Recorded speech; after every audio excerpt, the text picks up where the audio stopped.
2010-এ আমরা একটা হেফাজতে ইসলাম নামে একটা সংগঠন, অরাজনৈতিক, সম্পূর্ণ অরাজনৈতিক সংগঠন করেছিলাম।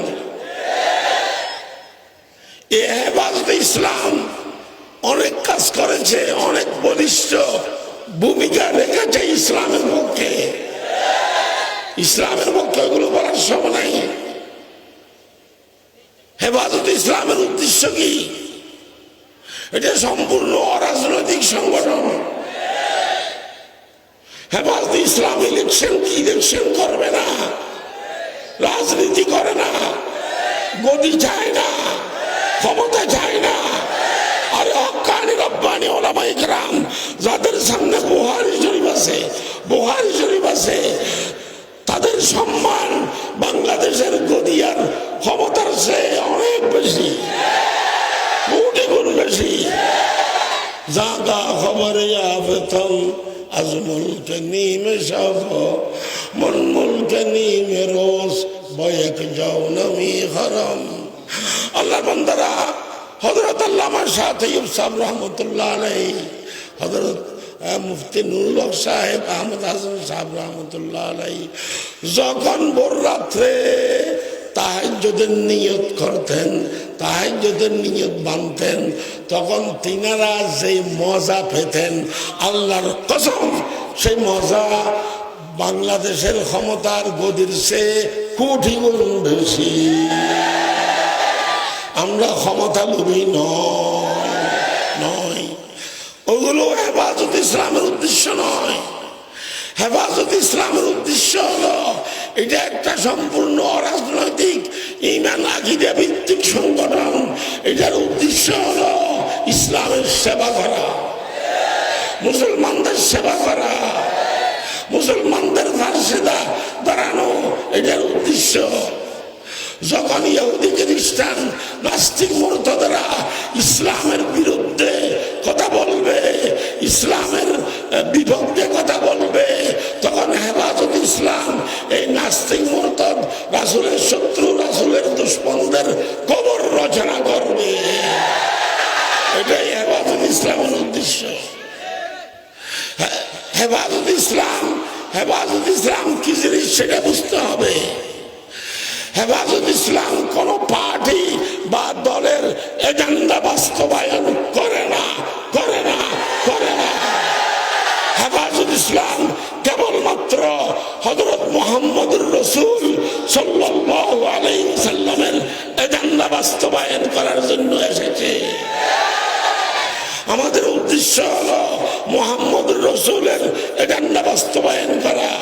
কোন পার্টি বা দলের সাথে আমাদের আল্লাহর কসম কোনো সম্পর্ক নাই। হেফাজত ইসলাম বিশৃঙ্খলা চায় না, অশান্তি চায় না। হেফাজত ইসলামের কোনো অর্ডার নাই, ছিল না, থাকবে না এই মূর্তি ভাঙার জন্য। এই মূর্তি ভাঙার জন্য হেফাজত ইসলামকে দায়ী করলে চরম মিথ্যাচার হবে, মিথ্যাচার হবে। হেফাজত ইসলামের সাথে এই মূর্তি ভাঙার কোনো সম্পর্ক নাই। তবে আমি এতটুকু কথা বলেছিলাম হাটাজারি মাদ্রাসার আলামিন সংস্থার সমাবেশে, এতটুকু কথা বলেছিলাম। ওই কথাটা আমি এখানে আবার বলতেছি যে আমরা মুসলমান, ইসলামের কিছু রীতিনীতি আছে, সেই হিসেবে আমি কোনো নেতা নেত্রীর কথা বলবো না, কোনো নেতা নেত্রীর নাম বলবো না, কোনো পার্টির নাম বলবো না, কোনো দলের নাম বলবো না। এতটুকু কথা বলবো, ভাস্কর্য যেটাকে তেমসাল বলা হয়, এটা ইসলামে নেই। বাস এতটুকু কথা বলেছিলাম। ভাস্কর্য ইসলামে নাই, বাস এতটুকু কথা আমার। কোন যার ভাস্কর্য হোক না কেন, যে পার্টির ভাস্কর্য হোক না কেন, এমন এটাও বলেছিলাম আমার ওয়ালেদ মাজিদ আল্লামা আবুল হাসান রহমতুল্লাহ আলাইহি শারিহুল হাদিস, শারিহুল মিশকাত, যশস্বী আলেমে দিন কেউ যদি ওনারও ভাস্কর্য বানায় আমি সেটারও বিরোধিতা করব, কারণ ভাস্কর্য ইসলামে এতটুকু বলছি। তো এটা আমার বলতে হবে না, বলতে হবে, ইমানি দায়িত্ব, এটা তো আমাদের ইমানি দায়িত্ব। কিন্তু যে কোন জায়গায় কোন জায়গায় যে ভাস্কর্য ভাঙছে, ভাঙার জন্য আমি বলি নাই, ভাঙার জন্য হেফাজত বলে নাই, আমরা নাই আইন মুনকার হিসাবে কথাটা বলে দেব। তারা যদি করে ভালো, না করলে তাদের জবাব তারা আল্লাহর কাছে দেবে, তাদের জবাব আল্লাহর কাছে দেবে। আমার কোন ভূমিকে আমি লক্ষ লক্ষ জনসভায় বলে আসছি, মজমায় বলে আসছি, আমার কোন ভূমিকা সরকারের বিরুদ্ধে নেই। আমার ভূমিকা আছে, থাকবে কেবল যারা রাসূলের শত্রু, রাসূলকে গালিগালাজ করে, নাস্তিক মুরতাদ, যারা রাসূলের দুশমন, ওদের বিরুদ্ধে আমাদের ভূমিকা ছিল, থাকবে ইনশাআল্লাহ।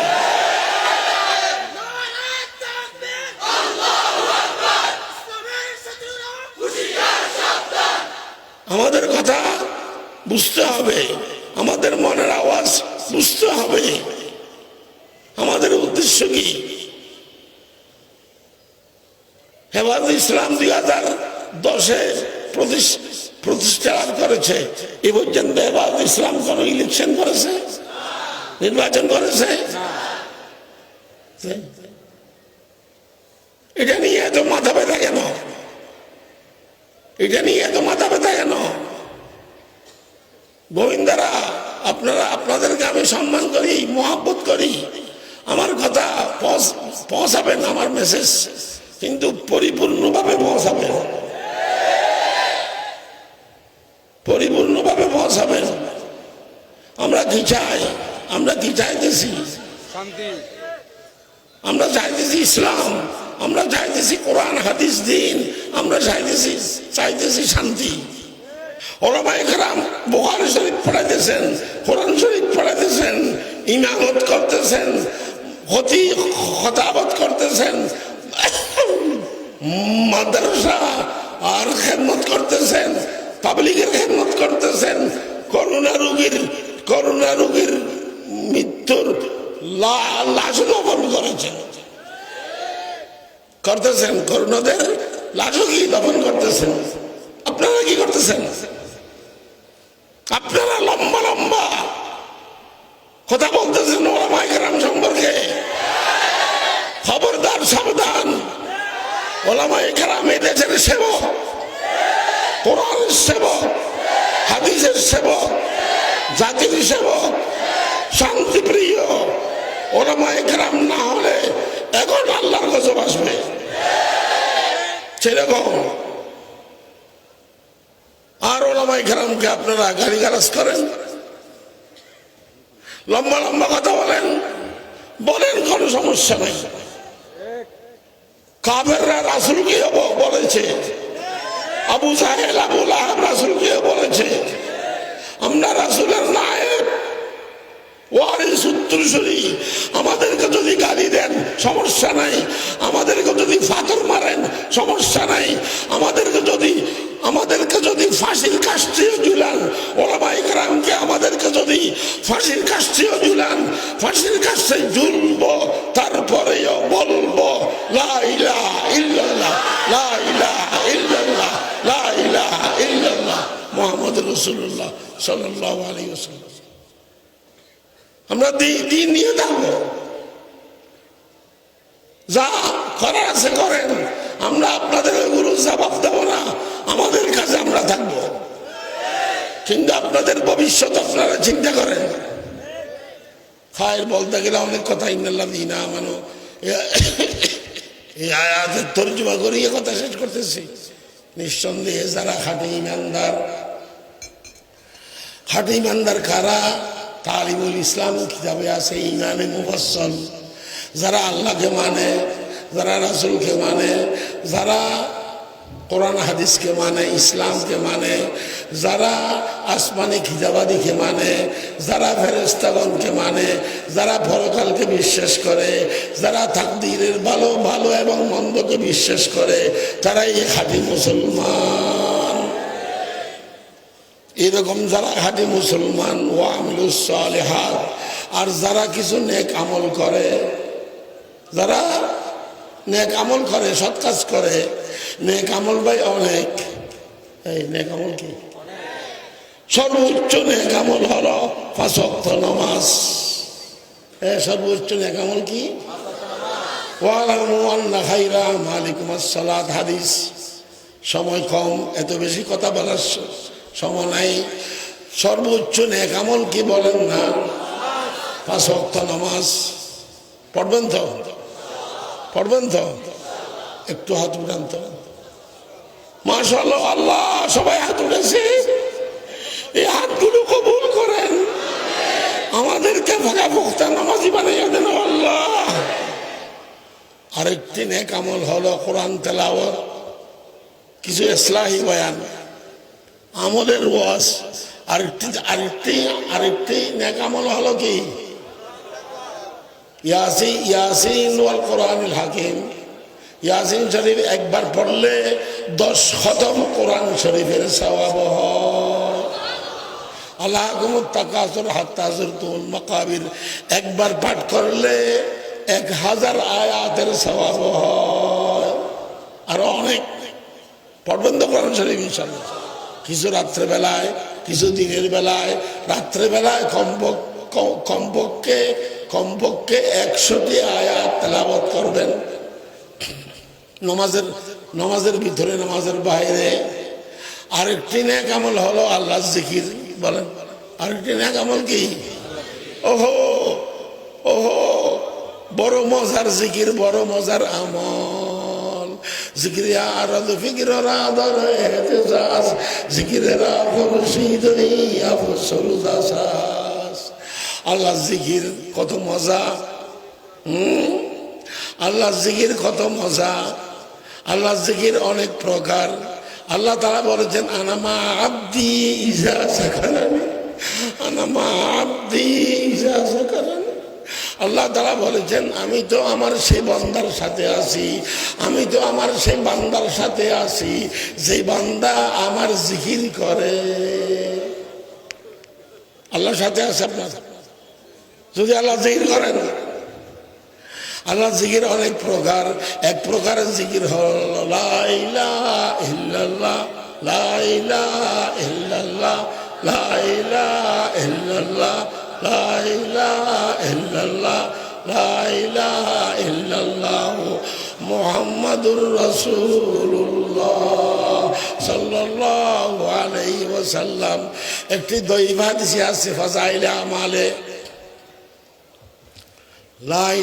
এক পাল্লা যদি আরশ, কুরসি, লৌহ কলম, বৃহস্ত দোজখ, আসমান জমিন সব কিছু যদি এক পাল্লায় রাখা হয়, এক পাল্লায় রাখা হয়, আর এক পাল্লায় যদি কেবল লা ইলাহা ইল্লাল্লাহকে রাখা হয়, নিঃসন্দেহে লা ইলাহা ইল্লাল্লাহর পাল্লা ভারী হবে। কেমন জিকির? আরেক প্রকারের জিকির হলো আল্লাহ আল্লাহ, আল্লাহ আল্লাহ, আল্লাহ আল্লাহ, আল্লাহ আল্লাহ। এইসব জিকির হযরত শাহ তৈয়ব সাহেব রহমতুল্লাহ আলাইহি আপনাদেরকে শিখেছেন, ঠিক নেবে ঠিক? মসজিদে করাইছেন, ঠিক নেবে ঠিক? আমি মসজিদে ঢুকার সাথে সাথে আমার মনে হলো মসজিদের ওয়াল থেকে হযরত শাহ তৈয়ব সাহেব রহমতুল্লাহ আলাইহির জিকিরের আওয়াজ আসতেছে। আরেক প্রকারের জিকির হলো সুবহানাল্লাহ বিহামদি, সুবহানাল্লাহ বিহামদি। ডেইলি যদি 100 বার পড়েন সুবহানাল্লাহ বিহামদি, হুত্তাত খতায়াহু ওয়া ইন কানাত মিসলা যাবাদিল বাহার, সমুদ্রের ফেনার মতো অগণিত গুনাহ হলেও আল্লাহ তাআলা মাফ করিয়ে দেবে। করবেন তো আমল ইনশাআল্লাহ। একটা ঘটনা বলি, আমি কথা শেষ করতেছি। আমার বংশের ঘটনা, আমার ঘরের ঘটনা। এই মাদ্রাসার ছাত্র হযরত শাহ আল্লামা শাহ আল্লাহর কুতুব শাহ মুফতি আজিজুল হক সাহেব রহমতুল্লাহ আলাই, ফটিয়া মাদ্রাসার বাণী প্রতিষ্ঠাতা, উনি আমার আম্মার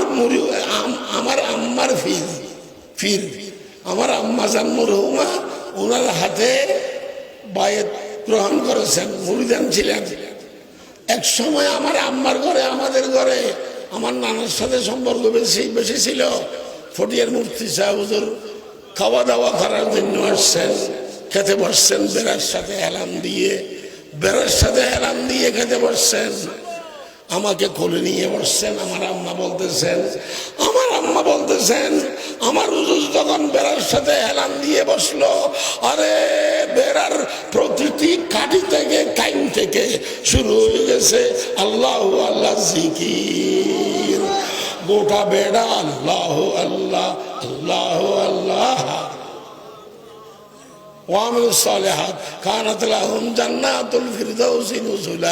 যারা এইভাবে নেক আমল করবে তাদেরকে আল্লাহ তাআলা জান্নাতুল ফিরদাউসের উচ্চ মাকাম দান করবে। খালিদিনা ফিহা লা ইয়াবগুনা আনহা হিওয়ালা, তারা সেখানে চিরকালের জন্য থাকবে জান্নাতে, বের হতে চাইবে না। লা ইয়াবগুনা আনহা হিওয়ালা, বের হতে চাইবে না, বের হতে পারবেও না।